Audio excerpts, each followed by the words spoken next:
Hello friends, welcome back to my YouTube channel let's talk.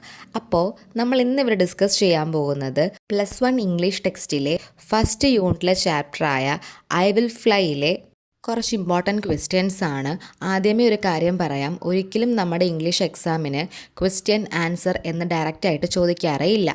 പക്ഷേ എന്തുകൊണ്ട് ഞാൻ ഇവിടെ ഡിസ്കസ് ചെയ്യുന്നു എന്ന് ചോദിച്ചാൽ, നമുക്ക് ഇംഗ്ലീഷ് എക്സാമിന് ഒരു ക്വസ്റ്റ്യൻ്റെയും ആൻസർ കാണാതെ പഠിച്ചിട്ട് പോകാൻ പറ്റത്തില്ല. സോ നമ്മൾ എന്തെങ്കിലുമൊക്കെ ആൻസർ എഴുതുന്ന സമയത്ത് അതിൽ തുടക്കത്തിലും അതേപോലെ നെക്സ്റ്റ് പാരഗ്രാഫ്, നമ്മളിപ്പോൾ എല്ലാം ഒരേ പാരഗ്രാഫിലായിരിക്കത്തില്ലല്ലോ സ്റ്റാർട്ട് ചെയ്യുന്നത്.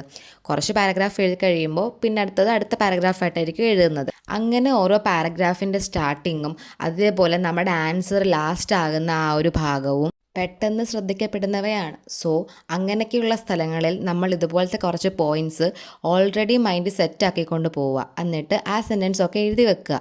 മാർക്ക് കിട്ടും ഷുവർ എന്ന് വിചാരിച്ച് തോന്നുന്ന പോയിൻറ്റ്സ് ഒന്നും അല്ല കേട്ടോ എഴുതേണ്ടത്. എഴുതേണ്ട പോയിൻറ്റ്സ് എഴുതണം. മേ ബി എല്ലാം വായിച്ച് നോക്കുന്ന ടീച്ചേഴ്സും ഉണ്ടായിരിക്കാം, പക്ഷേ കുറച്ചും കൂടെ അട്രാക്റ്റീവായിട്ട് എഴുതി കഴിഞ്ഞാൽ മാർക്ക് തരുന്ന ടീച്ചേഴ്സും ഉണ്ടായിരിക്കാം. അപ്പം നമ്മൾ മാക്സിമം ട്രിക്സ് ഉപയോഗിച്ച് ഇംഗ്ലീഷ് എക്സാം എഴുതുക. സോ ഞാനിവിടെ ആദ്യം ഡിസ്കസ് ചെയ്യുന്ന കുറച്ച് ക്വസ്റ്റ്യനും ആൻസറും നിങ്ങൾക്ക് ആ രീതിക്ക് ഹെൽപ്പ് ചെയ്യുന്ന വിധത്തിലായിരിക്കും. അതായത് ഏതെങ്കിലുമൊക്കെ ആൻസർ എഴുതുമ്പോൾ അതിനുള്ളിൽ ഉൾപ്പെടുത്താൻ പറ്റിയ ചില ഗുഡ് പോയിൻറ്റ്സ് ഒക്കെ അങ്ങനെ നമുക്കതിനെ ആഡ് ചെയ്യാനായിട്ട് സാധിക്കും, അല്ലെങ്കിൽ നിങ്ങൾക്ക് യൂസ് ചെയ്യാൻ സാധിക്കും. അതിനുശേഷം നമ്മൾ ഡിസ്കസ് ചെയ്യുന്നത് ഇമെയിൽ, ലെറ്റർ, അങ്ങനത്തെ കുറച്ച് ക്വസ്റ്റ്യൻസ് ആണ്. ഈ ഒരു ചാപ്റ്ററിൽ നിന്ന് നമുക്ക് എക്സ്പെക്റ്റ് ചെയ്യാൻ പറ്റുന്ന ക്വസ്റ്റ്യൻസ് ആണ്. നമ്മൾ അല്ലെങ്കിലും ഒരു ചാപ്റ്റർ പഠിക്കുമ്പോൾ ആ ചാപ്റ്ററിൽ നിന്ന് ഏതൊക്കെ രീതിയിലുള്ള ക്വസ്റ്റ്യൻസ് ഉണ്ടാകും എന്ന് എക്സ്പെക്റ്റ് ചെയ്യുക. എക്സ്പെക്റ്റ് ചെയ്താൽ മാത്രം പോരാ, നമ്മൾ വീട്ടിൽ ഒന്നെങ്കിൽ അത് സ്വയമേ മനസ്സിൽ പറഞ്ഞ് പ്രാക്ടീസ് ചെയ്യുക, അല്ലെങ്കിൽ ഒരു തവണ എഴുതി പ്രാക്ടീസ് ചെയ്യുക. കാരണം ഫോർ എക്സാമ്പിൾ, നമ്മൾ വീട്ടിൽ നിന്ന് വിചാരിക്കുന്നു ഈ ഒരു ചാപ്റ്ററിൽ നിന്ന് ഡയറി ചോദിക്കും. അങ്ങനെ ഒരു ഡയറി ചോദിച്ചു കഴിഞ്ഞാൽ നമുക്ക് ആ സമയം വളരെ കുറവാണ്, കാരണം കുറേ ക്വസ്റ്റ്യൻസ് അറ്റൻഡ് ചെയ്യാനുണ്ടാവും. പകരം നമ്മൾ ഒരു തവണയെങ്കിലും അത് വീട്ടിൽ നിന്ന് പ്രാക്ടീസ് ചെയ്തിട്ടുണ്ടെങ്കിലോ, അല്ലെങ്കിൽ അങ്ങനെ ഒരു ക്വസ്റ്റിനെ പറ്റി തിങ്ക് ചെയ്തിട്ട് അതിൻ്റെ ആൻസർ അറ്റൻഡ് ചെയ്യുന്ന പോലെ മനസ്സിൽ വിചാരിച്ചിട്ടുണ്ടെങ്കിലോ നമുക്ക് ഒത്തിരി സമയം വേണ്ടി വരത്തില്ല അത് എഴുതാൻ വേണ്ടിയിട്ട്. മനസ്സിലായോ? അതാണ് അതിൻ്റെ ഏറ്റവും വലിയ ക്വാളിറ്റി എന്ന് പറയുന്നത്. സോ നമുക്ക് ക്വസ്റ്റ്യനിലേക്ക് പോകാം. First question, why does doctor Kalam say no youth needs to fear about the future? എന്തുകൊണ്ടാണ് കലാം പറയുന്നത് ഭാവിയെക്കുറിച്ച് ഓർത്ത് പേടിക്കേണ്ട എന്ന് നോക്കാം. Because if young people have dreams, hard work and confidence, they can overcome all fears and ignited mind is more powerful than any force on earth. എന്താണ് പറയുന്നത്?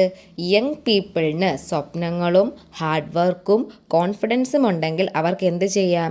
ഭയത്തിനെ മറികടക്കാം, overcome ചെയ്യാം. അങ്ങനത്തെ ചിന്താഗതിയുള്ള ആൾക്കാർ എന്താണെന്നാണ് പറയുന്നത്? ഭൂമിയിലെ എന്ത് ഫോഴ്സിനെക്കാളിലും പവർഫുൾ ആണെന്നാണ് പറയുന്നത്. Second question, what was the aim of the project Shastrayaan? Shastrayaan എന്ന് പറയുന്ന പ്രോജക്റ്റിന്റെ ലക്ഷ്യം എന്തായിരുന്നു? It aimed to prepare about 2000 students in science and to help them become doctors, scientists, engineers, lawyers and civil servants in the future. എന്തായിരുന്നു ശാസ്ത്രയാൻ്റെ aim എന്ന് വെച്ചാൽ 2000 സ്റ്റുഡൻസിനെ ശാസ്ത്ര വിഷയങ്ങളിൽ തയ്യാറാക്കുകയും അവരെ ഭാവിയിൽ doctor, scientist, engineers, lawyers and civil service ഉദ്യോഗസ്ഥർ തുടങ്ങിയവരാക്കുക എന്നതായിരുന്നു ശാസ്ത്രയാൻ്റെ aim. Next question, what problem did the boy raise during Kalam's interaction and how did Kalam respond? അതായത് കലാം അവിടെ സ്പീച്ച് പറയുമ്പോൾ ക്വസ്റ്റ്യൻസ് ചോദിക്കാൻ വേണ്ടി ഒരു അവസരം കൊടുക്കുന്നുണ്ടല്ലേ. അപ്പോൾ ആ ഒരു ടൈമിൽ ഒരു ബോയ് കൈ റൈസ് ചെയ്യുകയും ഒപ്പം ഒരു ക്വസ്റ്റ്യൻ ചോദിക്കുകയും ചെയ്യുന്നുണ്ട്. അതെന്താണെന്നും എങ്ങനെയാണ് കലാം അതിന് റെസ്പോണ്ട് ചെയ്തതും. The boy said he lacked self-confidence and had never asked questions in class. Though he wanted to become a marine engineer, Kalam valued the question, encouraged him and recited the poem I Will Fly to inspire him. ആ കുട്ടി എന്താണ് പറഞ്ഞത്? തനിക്ക് ആത്മവിശ്വാസം കുറവാണ്, അതുകൊണ്ട് താൻ ഒരിക്കലും ക്ലാസ്സുകളിൽ പോലും എന്ത് ചെയ്തിട്ടില്ല? ചോദ്യങ്ങൾ ചോദിച്ചിട്ടില്ല. തനിക്ക് ഒരു മറൈൻ എഞ്ചിനീയർ ആകണമെന്നാണ് ആഗ്രഹം. പക്ഷേ അവൻ്റെ ലാക്ക് ഓഫ് സെൽഫ് കോൺഫിഡൻസ് ആണ് പ്രശ്നം.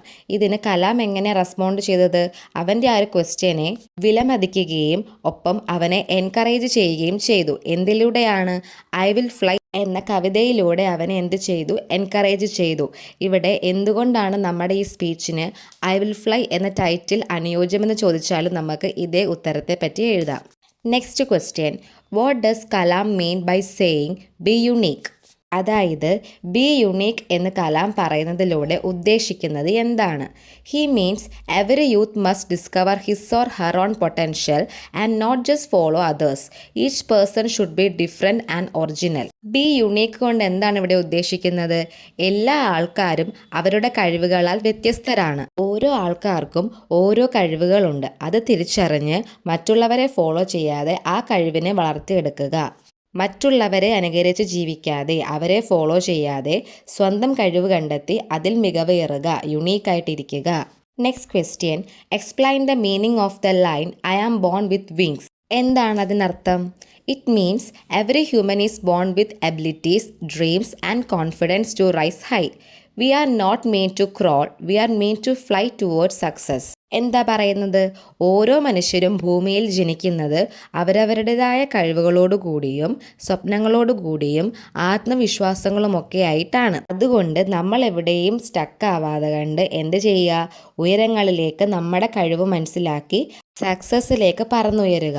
മീൻസ് ഓരോ ആൾക്കാരും പറക്കാനാണ് സൃഷ്ടിക്കപ്പെട്ടിരിക്കുന്നതെന്നർത്ഥം. That means I am born with wings. Next question, what is the message of the Kalam speech I will fly? I will fly എന്ന് പറയുന്ന കലാം സ്പീച്ചിലെ മെസ്സേജ് എന്താണ്? The message is that youth should overcome fear, be unique, dream big, work hard and believe in their own wings of confidence. എന്ന് പറഞ്ഞാൽ youth എന്ത് ചെയ്യണം?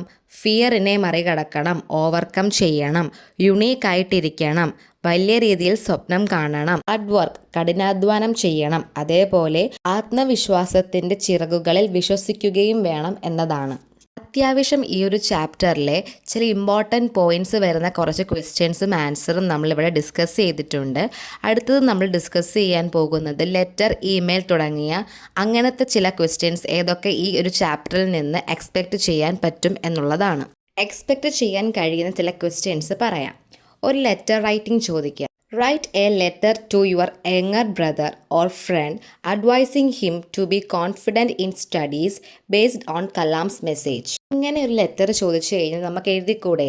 As A student നമ്മൾ ആ ഒരു സ്പീച്ചിൽ പങ്കെടുത്തിട്ടുണ്ടെങ്കിൽ നമ്മുടെ ഒരു യങ്ങർ ബ്രദറിനോ അല്ലെങ്കിൽ ഒരു ഫ്രണ്ടിനോ അതേ ബേസ് ചെയ്തുകൊണ്ട് ഒരു ലെറ്റർ എഴുതുക. കലാം ഈ സ്പീച്ചിൽ നമ്മളോട് യൂത്തിനെ പറ്റിയും സെൽഫ് കോൺഫിഡൻസിനെ പറ്റിയൊക്കെ എന്താണോ പറയുന്നത് അതേ കാര്യങ്ങൾ ആർക്കാണോ നമ്മൾ ലെറ്റർ അയക്കുന്നത് ആ ആൾക്ക് വിവരിച്ചുകൊണ്ട് ലെറ്റർ എഴുതാൻ ചോദിക്കാം. ഞാൻ ഒരിക്കൽ കൂടെ പറയുകയാണ്, നമ്മൾ ക്വസ്റ്റ്യൻസ് എക്സ്പെക്റ്റ് ചെയ്യുക, അതിനനുസരിച്ചുള്ള ആൻസേഴ്സ് വീട്ടിലിരുന്നോ അല്ലെങ്കിൽ പഠിക്കുമ്പോഴോ പ്രാക്ടീസ് ചെയ്യുക. അപ്പോൾ നിങ്ങൾ വിചാരിക്കരുത് ഇത് പ്രാക്ടീസ് ചെയ്ത് വെച്ച് കഴിഞ്ഞാൽ ഇത് തന്നെ ക്വസ്റ്റ്യൻ ചോദിക്കും എന്നൊന്നും. കലാം ഈ സ്പേസിൽ പറയുന്നത് പോലെ തന്നെ നമ്മുടെ ഇപ്പോഴത്തെ ലക്ഷ്യം സ്റ്റഡീസും എക്സാംസും ഒക്കെയാണ്. സോ കലാം സാർ പറയുന്നത് പോലെ അതിനുവേണ്ടി ഹാർഡ് വർക്ക് ചെയ്യുക. നമുക്ക് നെക്സ്റ്റ് ക്വസ്റ്റ്യൻ നോക്കാവേ. ഒരു ഡയറി എഴുതാൻ ചോദിക്കാം. എങ്ങനെയെന്ന് നോക്കാം. Imagine you are the boy who spoke to Kalam. Write a diary entry about your feelings after hearing his reply. നമ്മുടെ സ്പീച്ചിൽ ക്വസ്റ്റ്യൻ ചോദിച്ച കുട്ടിയുടെ സ്ഥാനത്ത് നിങ്ങളായിരുന്നു എങ്കിൽ ക്വസ്റ്റ്യൻ ചോദിച്ചതും അതിന് കലാം റിപ്ലൈ തന്നതും ഒക്കെ വെച്ചിട്ട് നിങ്ങളുടെ ഫീലിങ്സിനെ പറ്റി ഒരു ഡയറി എഴുതുക.